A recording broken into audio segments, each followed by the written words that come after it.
I had been a hunter for most of my life leading up to this incident. The smell of the warm air, the beauty of nature always had me at ease.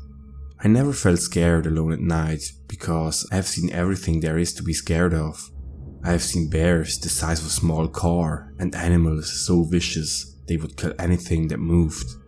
The one thing I was never scared of was deer. I had heard the tales of the skinwalker, the wendigo, and pretty much anything in between.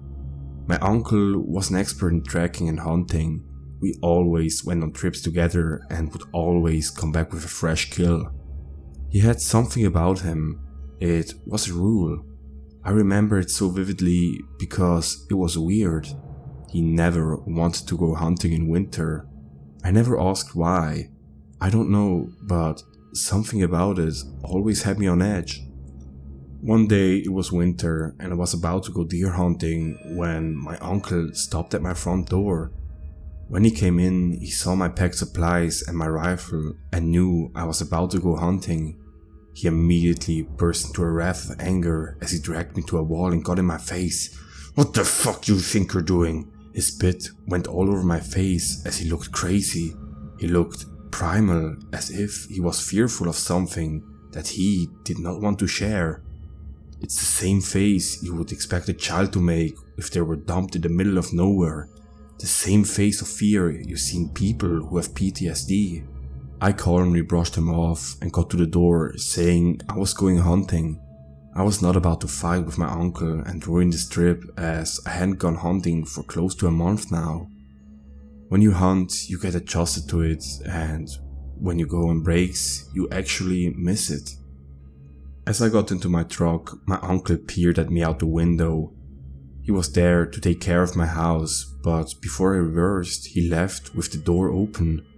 My uncle is prone to outbursts, as I should mention. He's only ever done it a few times, and it's always in a situation where the reaction suits it. Not this one, however. What was so bad about hunting in the winter? The spot I had planned was an isolated one. It was a very heavily forested area which I had not been to before. I obviously had mapped out the area and brought essential survival tools in case the worst came. But I never thought I would have to use it after all those years out in the forest. When I arrived, the crisp cold air immediately saturated me in discomfort. I quickly got another layer of clothes on before I started to walk where I would set up my camp for the night. The clearing I had chosen was a pretty tight one. There was a big tree in the center that stood tall above the rest. It was called the forest star, which suited it. Around the clearing, the forest was extremely dense. Almost no sun shone through the top. There was a small hunting tower north of the entrance of the clearing, so it was a direct walk from camp. As I walked ahead, I noticed something. There were small droplets of blood littering the ground. My first thought was that it must be an injured animal or something like that, but the droplets were small and almost even. I shook the thought out of my head and made it to my setup, and I started to pin my tent. When I was done, I checked my watch. It was around 5:30 PM. I had around 2 hours for hunting before it was pitch black, and so I made it to the tower. When I undid my rifle from its case, I heard scampering. Shaking it off, I took position and waited. As I stood there, time almost slowed down. I was in a precise focus and was ready for anything. I wasn't ready for what I saw though. Out came two small bugs that seemed injured. There were small droplets of blood coming from their eyes. As I focused in, I saw that it wasn't dried blood. It was fresh and it was oozing from their eyes. I was shocked. I have never seen anything like it. Multiple scenarios ran through my head. I was thinking, had a hunter shot both of them in the eyes and managed not to kill them?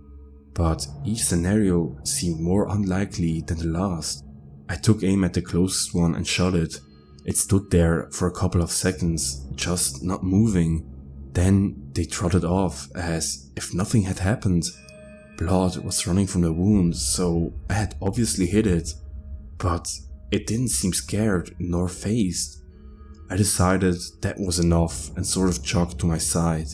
I was freaked out and decided I'd cook dinner and go to bed early. When I scampered around my pack, I pulled out a tin of beans. I grabbed a pot and started a fire and began cooking them. As I cracked open a beer, the familiar sound of a branch snapping sounded off next to me. I thought it was probably just a small deer, and I brushed it off as I sat and relaxed. I was thinking about the deer and I started to chalk it up to the fact I must not have hit it deep and the deer were shocked. When I finished eating, I went to bed. I was shivering in the night cold and I could feel my body shaking uncontrollably. As I dozed off after a brutal 2 hours of cold, I heard another snap. This time, however, it was a lot louder, like a bear. I immediately grabbed my rifle and went out of my tent. My fire burned low and in the distance I saw 2 red lights. I walked towards it when my mind started to race. Something felt wrong. As I closed the distance, my gut was literally twisted. My mind was anxious and I felt like I was about to break down. Then I realized what was wrong. Those weren't lights. They were 2 big, beady, solid red eyes. There were no pupils. They were just orbs, hovering. When I realized that, I stood frozen. I thought it was a big cat, but what emerged was so much worse. Its fur was black, darker than the night around us. Its antlers grew twisted and uneven. But the worst part was crying blood. Deep red droplets were pelting down its unnatural eyes. I couldn't make a sound. I was frozen in fear. Then it started to make sounds. The sounds of a baby crying. It was horrible. The sounds of unnatural wails filled the cold air, making it even worse. My body felt crumbled and so I finally broke out into a sprint. When I looked back, it stood there. It wasn't even breathing, but the sounds of the baby crying weren't fading. It was like a speaker was attached to my ear. When I made it back to camp, I rushed to pack my stuff. In a hurry I ran, leaving the tent behind, and I rushed to my truck. As I fumbled with the keys, I saw that something was walking slowly towards me. That's when the whispering started. Terrible, faint voices echoed throughout the forest as my mind started to close. I felt my cerebellum melting as anything I tried to do would not happen. It was like sleep paralysis. As I stood there, I found the strength to finally open the door and get in my car. I slammed the door, and that thing was right at the window. I started to sob as I jammed the keys in the ignition. My mind felt fried as I swerved out of there. I didn't care if I hit anything. I just wanted to be away from that thing. Before I could properly back out, it stood up on its legs and it repeated a voice I recognized. You do not escape the forests are mine. It was Grandpa's voice. He died when I was 6 and I never knew any of the details. The thing then made a howl, a terrible shrieking howl that hurt my entire body. As it did, so I heard scampering as more of the things came out. They had blood running from their eyes as well. The baby cries started again, and that's when I finally drove out of that fucking place. When I raced home, I immediately barged into the door. My shoulder ached, but I didn't care. I shoved my door and locked it, ran into my kitchen. That's when I saw my uncle, sitting at the table, enjoying a small glass of scotch. So, you saw what it did, didn't you, Anthony? I couldn't form words. I was so shocked. My uncle came up to me and said, "What you saw out there is my rule I abide by. There are things in those forests in winter that are so horrible, even the most seasoned hunter can't handle it. I saw it when I was a boy, and since then, I don't hunt during winter." I finally mustered a sentence. What was it? He took a small sip before sitting me down. "You saw something called Urbuak. It's an ancient being that dwells in the forest during these winters. Hunters who see it usually never are the same again, but some never come home. I was lucky." My uncle sort of sniffled as he told me about his encounter with the Urbrok. When I was 23, my father and I went to the woods on a very cold winter to hunt. Our family was struggling, so we didn't have much food. When we were hunting, my father called out to me, but before I could even get to him, I heard him yell out before he fell silent. I never saw him again, but what stood there was worse than the loss of my own. A deer with red eyes, black fur and twisted antlers stood there. Blood was running from its eyes.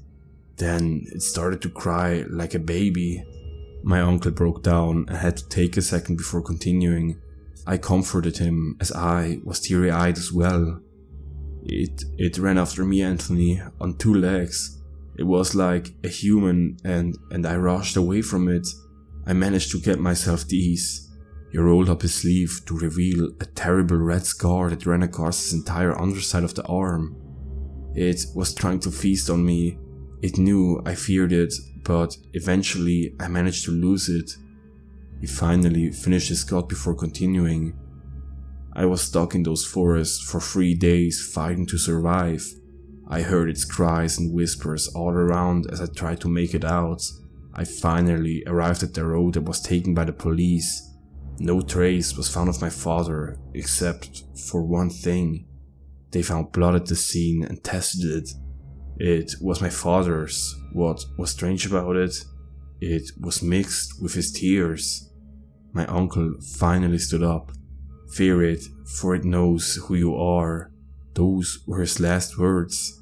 He left my house and the police find him up wrapped in the noose 2 days later. It broke me. My hunting buddy and best friend was gone. There was one detail about his suicide that was never resolved. He had droplets of blood coming from his eyes. The coroner's inspection said it was an aneurysm, but I'm not so sure that is the truth. I am 50 now and I haven't been hunting in 2 decades. I can't even go into the forest anymore. I'm thinking about going back and seeing what Urbrok is. Maybe I can kill him. Beware Urbrok, for he lurks in the cold.